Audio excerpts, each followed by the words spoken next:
नमस्कार मित्रांनो, स्वागत आहे तुमचं आपल्या पॅशनेट जर्नी या यूट्यूब चॅनलवर। मित्रांनो, शिक्षक भरतीच्या संदर्भामध्ये काही महत्त्वपूर्ण मुद्द्यांवर आज आपण बोलणार आहोत। व्हिडिओ महत्त्वाचा आहे, शेवटपर्यंत नक्की बघा। बघा मित्रांनो, 29 नोव्हेंबर रोजी 2017च्या प्रलंबित शिक्षक भरतीची जी काही विदाउट इंटरव्ह्यूची यादी लागली। त्यानंतर 30 तारखेला सूचना आल्या आणि विथ इंटरव्ह्यूची देखील यादी तिथे लागलेली आहे। म्हणजे 2017च्या शिक्षक भरतीचं जे काही जी भरती राहिली होती तर तो मुद्दा तिथे मार्गी लागला। आता सगळ्यात महत्त्वाच्या गोष्टी होत्या की जी 2023ची भरती आहे त्याच्या जाहिराती कधी येणार। कारण ज्या विद्यार्थ्यांनी परीक्षा दिलेली आहे आणि रजिस्ट्रेशन केलेला प्रत्येक विद्यार्थी कित्येक दिवसापासून म्हणजे गेल्या 9 महिन्यांपासून जाहिरातींचीच वाट बघत आहे। परीक्षा दिल्यापासून रिझल्ट लागला परंतु जाहिराती काही येत नाही। त्यासाठी आपल्याला मग आधी संच मान्यता, बिंदू नामावली या वेगवेगळ्या टप्प्यांमधून जावं लागलं, परंतु जाहिराती काय आणखी आल्या नाही।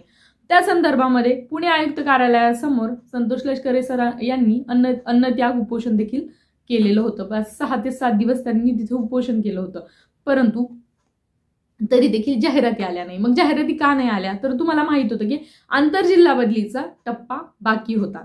आंतरजिल्हा बदलीचा टप्पा बाकी असल्यामुळे त्यांना जास्त काळ उपोषण करत ठेवणं ही योग्य नव्हतं, कारण ते त्यांच्या हेल्थसाठी ते योग्य नव्हतं। त्यामुळे त्यांनी उपोषण म्हणजे सर्वानुमते त्यांच्या संघटनेने ते उपोषण मागे घेतलेलं आहे। आपल्या मागण्या काही दिवसात मान्य केल्या जातील असं आश्वासन मिळाल्यानंतर त्यांनी उपोषण मागे घेतलं आहे। मागण्या म्हणजे जी काही जाहिरातीची मागणी होती की जाहिरात लवकरात लवकर यावी आणि ज्या पदभरती आहे टोटल वॅकन्सीच्या 80% पदभरती करावी अशी मागणी होती।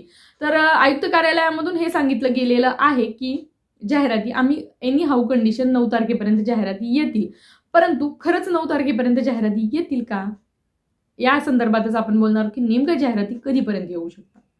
आता मित्रांनो, तिथून असं सांगितलं गेलेलं आहे। मग तुम्हाला माहिती आहे आंतरजिल्हा बदलीचा टप्पा बाकी असल्यामुळे विनाकारण ते आंदोलन वाढवण्यात किंवा ते अन्नत्याग उपोषण जास्त दिवस करण्यात अर्थ नव्हता, कारण ते त्यांच्या हेल्थसाठी चांगलं नव्हतं। मी मागच्या व्हिडिओमधून तुम्हाला सांगितलं होतं की सपोर्ट करा, यापुढे जेव्हा केव्हा गरज पडेल आणि अशा प्रकारचं आंदोलन उभं राहील तेव्हा नक्कीच आपण त्यांना सपोर्ट करूया। आता सध्या तरी उपोषण काही काळासाठी मागे घेण्यात आलेलं आहे, स्थगित करण्यात आलेलं आहे। ते पुढे जर मागण्या पूर्ण झाल्या नाही तर ते कंटिन्यू होईल असं त्यांच्याकडून सांगितलं गेलं आहे। आता 9 तारखेपर्यंत जाहिरात येईल असं आयुक्त कार्यालयाकडून कळालं। त्याचपूर्वी शिक्षण अधिकाऱ्यांकडून कळालं होतं की 5 तारखेला जाहिरात येईल, परंतु 5 तारखेला तर जाहिरात येणार नव्हती, कारण तुम्हाला माहिती आहे शिक्षण मंत्री कितपत खरं आणि अभ्यासपूर्वक किंवा काही गोष्टींची नॉलेज घेऊन बोलतात। तर तसं तर होणार नाहीये, जे आपल्या जाहिराती 5 तारखेला येणार नाही। आयुक्त कार्यालयामधून 9 तारखेला सांगितलं, परंतु ते देखील येण्याच्या मार्गावर नाहीये, कारण आंतरजिल्हा बदलीचा टप्पा बाकी आहे आणि नवीन जे काही आहेत शिक्षक लोक त्यांना देखील फॉर्म भरण्याची सुविधा उपलब्ध करून दिलेली आहे। मग त्यामुळे ते फॉर्म भरतील। आता पत्र वगैरे आहे माझ्याकडून in detail line to line वाचून दाखवण्याची गरज नाही। मला असं वाटतं विद्यार्थ्यांना फक्त म्हणजे जे आपल्या अभियोग्यताधारक आहेत, भावी शिक्षक आहेत, त्यांना फक्त जाणून घ्यायचं आहे। आणि बऱ्याच जणांना बऱ्याच गोष्टी माहीत आहे, काही जणांना माहीत नसतं। आपल्या चॅनलवर भरपूर गृहिणी आहेत, त्यांना खूप डिटेल माहीत नसतं, म्हणून मग मी त्यांना ओव्हरऑल सांगण्याचा प्रयत्न करते। पत्राचा लाईन टू लाईन संदर्भ मी तुम्हाला इथे सांगत नाही।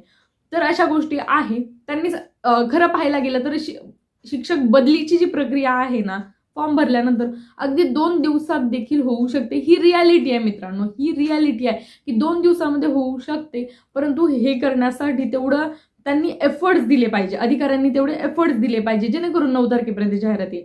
त्यांच्याकडून तसं सांगितलं गेलेलं आहे, परंतु तसं होणार नाही असं दिसत आहे। झालं तर वेल अँड गुड, म्हणजे खूपच चांगलं आहे, जितकं लवकर होईल ते चांगलं आहे। परंतु सध्या जे भरोशावर आहेत म्हणजे बरेचसे जण त्याच भरोशावर आहेत की जाहिराती येतील लवकर, परंतु थोडासा उशीर इथे लागू शकतो। आंतरजिल्हा बदलीचा टप्पा झाल्यानंतर जाहिराती येणार आहे।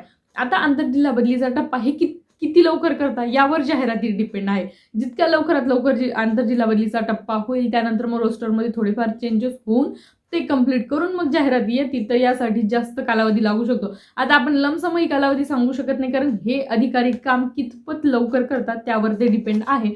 त्यामुळे या गोष्टीला विलंब लागू शकतो, हे तितकंच खरं आहे। आता मला काही गोष्टी इथून क्लिअर करायच्या आहे मित्रांनो। बरेचसे जण या भरतीची वाट बघत आहे। मला एक गोष्ट इथे तुम्हाला सांगायची आहे, जे 2017च्या विद्यार्थ्यांचा अनुभव ऐकला त्यावरून मी तुम्हाला एक गोष्ट सांगते की 100% या भरतीवर अवलंबून राहू नका।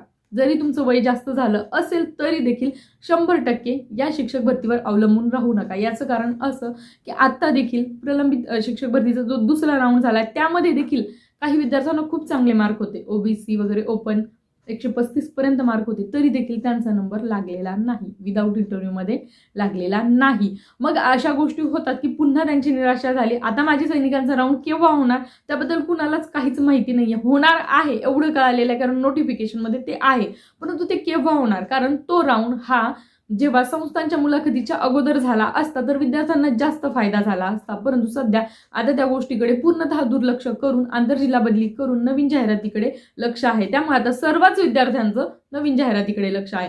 जर तो टप्पा कंप्लीट झाला असता तर ते विद्यार्थी आणखी उर्वरित विद्यार्थी वगळले गेले असते, त्यांनी पुन्हा नवीन ठिकाणी रजिस्ट्रेशन केलं नसतं.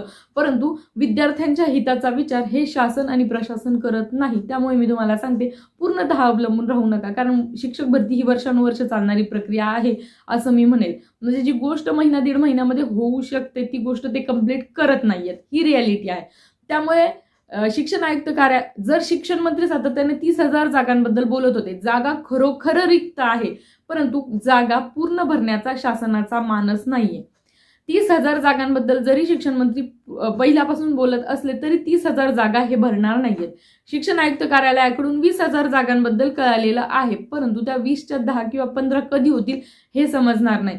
यासाठी आपल्या विद्यार्थ्यांनी, आपल्या अभियोग्यताधारकांनी आंदोलन केलं आहे. कदाचित त्याचा दबाव पडू शकतो आणि जागा जास्त येऊ शकतात, पण हे केव्हा कळेल, जाहिराती आल्यावर. जाहिरातीच येत नाहीये आणि तुम्ही 100% त्यावर अवलंबून राहाल. आणि जर जाहिराती कमी आल्या आणि पुन्हा 17च्या विद्यार्थ्यांसारखं अगदी जास्त मार्क्स असताना 130 140 असताना जर तुमचा नंबर लागला नाही तर मग त्यावेळी खूप निराशा होते. त्यामुळे तुम्ही अगोदरच, तुमचं वय कमी असो जास्त असो, तुम्ही पूर्णतः 100% यावर अवलंबून राहू नका.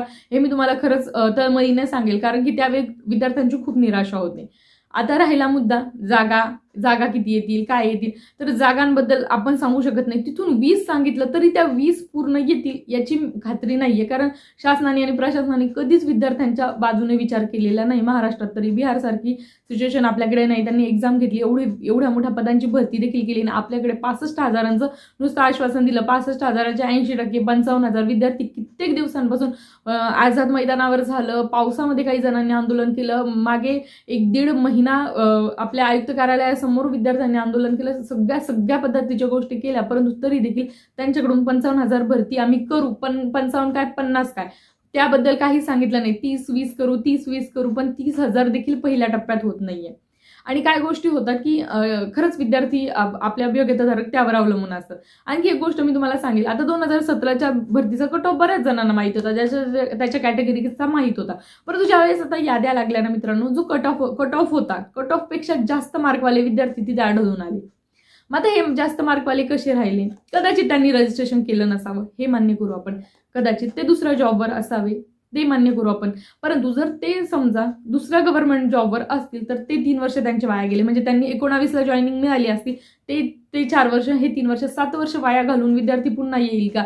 मी ओपनमध्ये, EWS मध्ये 149, 150, 143, कास्टमध्ये देखील SC मध्ये वगैरे मी बघितले 143, 142 मार्क्सवाले विद्यार्थी आता दिसले. ज्यांचा कट ऑफ अगोदर खूप खाली लागला होता. मग असे विद्यार्थी आल्यामुळे काय झालं की जे मेरिट होतं 135, 136 याच्या खालचे विद्यार्थी आलेच नाही, कारण तिथे विद्यार्थी अचानक जास्त मार्क्सवाले आले. आता आपण त्यांच्यावर हे घेणार नाही की जास्त मार्कवाले कुठून आले, परंतु ते मागच्या भरतीत का नव्हते. म्हणजे अशा प्रकारे गोष्टी होतात. आपल्याला असं वाटतं की कट ऑफ पेक्षा मला 1च मार्क कमी होता तरी माझ्यापर्यंत आलंच नाही, तर याच गोष्टीमुळे आलेलं नाहीये. मग ते विद्यार्थी आले. मग ते जर ऑलरेडी गव्हर्नमेंट जॉबमध्ये असतील तर पुन्हा आता हे 3 वर्ष त्यांना शिक्षण सेवक म्हणून करायचं आहे. म्हणजे कधी तुम्ही सारासार विचार करणं देखील गरजेचं आहे. काही विद्यार्थी होते की जे प्रवाहात नव्हते, त्यांनी रजिस्ट्रेशन केलं नव्हतं, प्रेफरन्स ब्लॉक केलेले नव्हते. असे काही विद्यार्थी होते जे अगोदर आपल्या संपर्कात आले होते की मार्क्स आहेत आम्हाला, आम्ही मागच्या वेळी प्रेफरन्स ब्लॉक केले नव्हते, तर ते विद्यार्थी आहेत. आता काही जणांचा आहे बघा, बऱ्याच जणांचा प्रश्न आहे की मॅडम म्हणजे आपल्याला क्रायटेरिया माहिती आहे, बऱ्याच जणांना माहिती आहे की कोण कुठल्या वर्गासाठी इलिजिबल आहे, तरीच देखील चांगले मार्क्स असणारे विद्यार्थी मला मेसेज करताय की मॅडम बघा 9 ते म्हणजे जे काही विद्यार्थी आहे 6 ते 8 साठी त्यांचं सिलेक्शन झालेलं आहे मॅथ आणि सायन्सच्या जागेसाठी, तर मॅथ आणि सायन्सचा कट ऑफ बऱ्यापैकी खाली आलेला आहे. मग आता काही विद्यार्थी विचारतायत की आम्ही ऑल सब्जेक्टमध्ये आहोत, मग मॅथ सायन्सचा कट ऑफ खाली गेला. तर मित्रांनो, तुम्हाला माहिती आहे सुरुवातीपासून ज्यांचं BSc झालेलं होतं, ज्यांचा पेपर 2 क्लिअर आहे, ज्यांचं BEd असो किंवा DEd असो, त्यांनाच मॅथ आणि सायन्ससाठी घेतलेलं आहे आणि मॅथ आणि सायन्सचा कट ऑफ त्यामुळे खाली गेलेला आहे.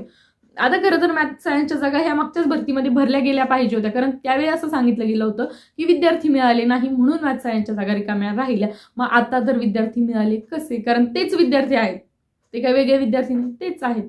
या गोष्टी आहेत मित्रांनो, बऱ्याचशा गोष्टी आहेत. बरेचसे जण आहे की माझं इथे नाव नाही आलं, तिथे नाव नाही आलं, म्हणजे इंटरव्ह्यूमध्ये पण नाही आलं, विदाऊट इंटरव्ह्यूमध्ये पण नाही आलं, आणि मग बऱ्यापैकी त्यांचे मार्क्स चांगले होते. त्यामुळे आता मी तुम्हाला सांगत आहे की ही पुनरावृत्ती 2023 मध्ये देखील होणार आहे. कारण यापूर्वी आपण बोलत होतो 30,000 जागांच्या अनुषंगाने बोलत होतो, कारण 23,000 जागा एकट्या जिल्हा परिषद म्हणजे स्थानिक स्वराज्य संस्थांमध्ये 23,000 समथिंग जागा रिक्त आहे, परंतु यांना त्या पूर्ण भरायच्या नाहीये. मग त्यामुळे कट ऑफ तुमच्यापर्यंत येणार नाही. मग तुमची अवस्था हीच होईल. मला 135 आहे आणि तुम्ही बघितलं बऱ्याच जणांनी स्क्रीनशॉट फॉरवर्ड केले की 37 मार्क व्हायला लागला. तर तुम्हाला माहिती आहे ST पेसातले उमेदवार मिळत नाही, तिथे काही ठिकाणी ST पेसाचेच उमेदवार लागतात, त्यांचं कट ऑफ बऱ्यापैकी खाली येतं. स्पोर्ट्समनचे कट ऑफ खाली येतं, माजी सैनिकांचं खाली येतं, अंशकालीनचं खाली येतं, अनाथांचं खाली येतं. तर हे उमेदवार लागू शकतात मित्रांनो, आणि तो त्यांचा हे आहे प्युअरचं कट ऑफ. मग ते कोणत्या कास्टचं इतकं खाली येत नाही, म्हणजे अगदी 100च्या खाली आलेले नाहीये. जे आले आहे मग ते सायन्स मॅथच्या जागेसाठी आलेले आहे.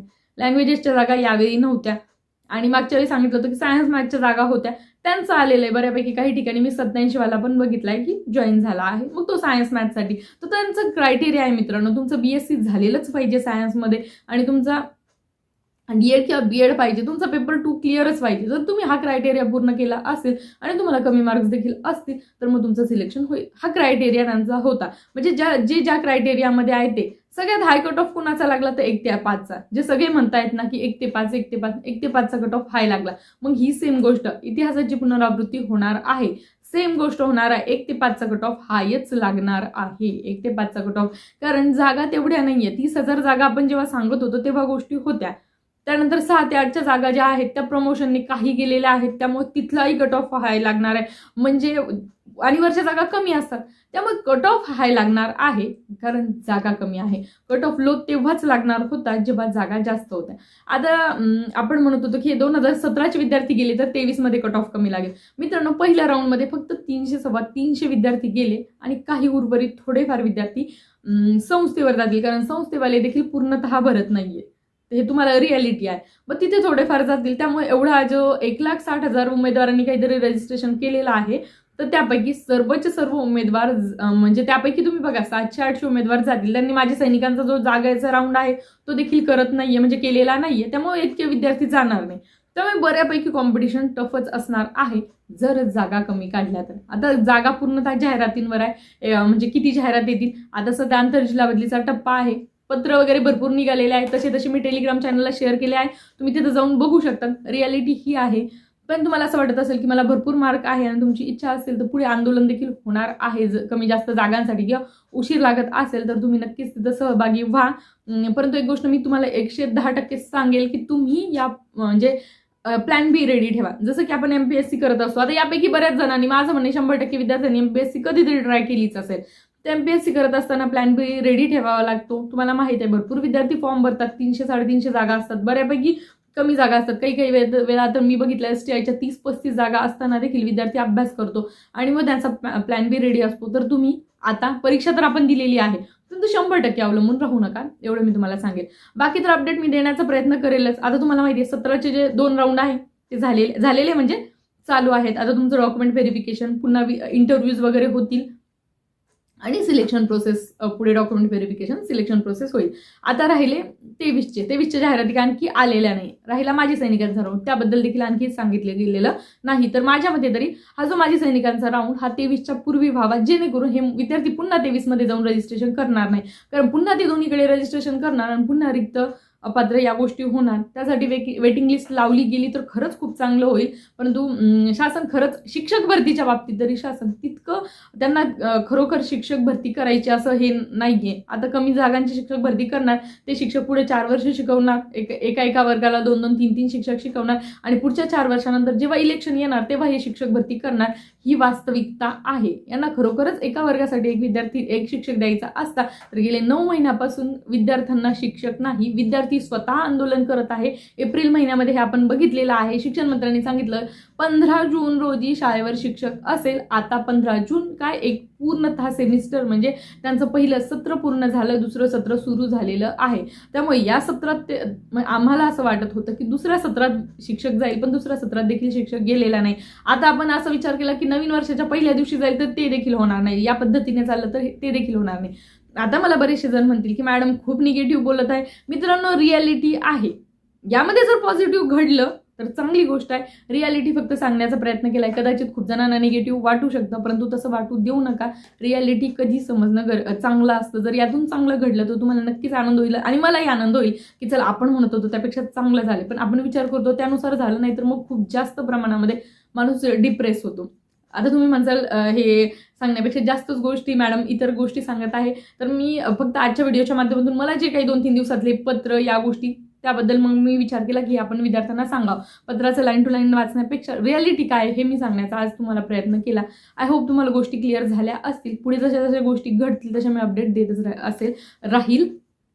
तर त्यासाठी तुम्ही अजूनही आपलं पॅशनेट जर्नी हे चॅनल सबस्क्राईब केलं नसेल तर पटकन सबस्क्राईब करून घ्या आणि त्याच्या बाजूचा बेल आयकॉन देखील नक्की प्रेस करा, म्हणजे तुम्हाला माझ्या येणाऱ्या सर्व व्हिडिओचे नोटिफिकेशन वेळेत मिळत जातील.